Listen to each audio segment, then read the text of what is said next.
बिहार के चुनाव की चर्चा यहाँ कोई हमने नहीं की, क्योंकि कार्यकारी मंडल के एजेंडा में हम चुनाव की चर्चा हमारे नहीं रहता।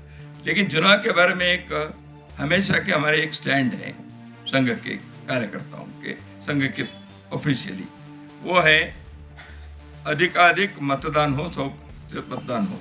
ये लोग देश समाज के विषय को लेकर वोट दें, जैसे अभी आया जाति के नाम पर या पैसे के कारण या सरकार पार्टियों ने देने वाले फ्रीबी के कारण अपने वोट को उस दृष्टि से देने का, बेचने का, इसे कहने का मुझे मोह हो रहा है। ऐसे ना करें। तो ये एक लोक जागरण करना है, वो समय समय पर संघ के स्वयंसेवक करते रहते हैं, अलग अलग मंचों से करते हैं।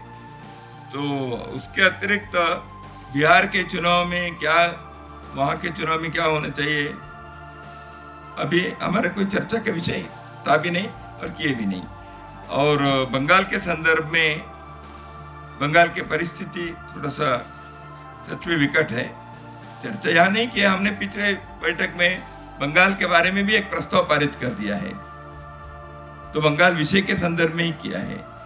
तो बंगाल में अपने कार्य तो बढ़ भी रहा है, अभी जैसे मैंने कहा विजय उत्सव वगैरह, लेकिन बंगाल में जैसे आपने कहा वहाँ परिस्थिति, वहाँ के राजकीय नेतृत्व, वहाँ के मुख्यमंत्री वगैरह के कारण थोड़ा सा बंगाल में द्वेष और बाकी नफरत फैल गया पिछले चुनाव के बाद। तो ये नहीं होना चाहिए। बंगाल एक बॉर्डर स्टेट है, बांग्लादेश से भी बहुत संख्या में वहाँ के लोग भी यहाँ आते हैं, तो इसलिए बंगाल के ऊपर एक उसके भी बोझ होता है। तो इसलिए राष्ट्रीय दृष्टि से सोचना चाहिए। बंगाल के लोग तैयार हैं, लेकिन वहाँ के राजनीति में ये कुटिलता को यदि दूर नहीं किएंगे तो बंगाल जो देश के लिए नेतृत्व देने वाले एक ऐसे भारत के हिस्सा, उसको अस्थिर रखना, हिंसा में रखना, यह राजनीतिक दृष्टि से करना, यह देश के साथ अन्याय होगा।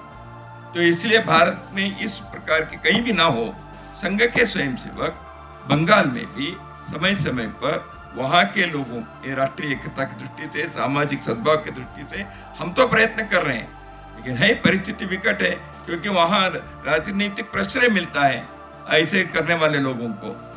तो इसको मेरे अनुरोध है, आप लोग जो राजनीतिक प्रश्रय मिलकर देश के साथ अन्याय हो रहा है, इसको उजागर करने का कार्य अधिक आप लोग करें।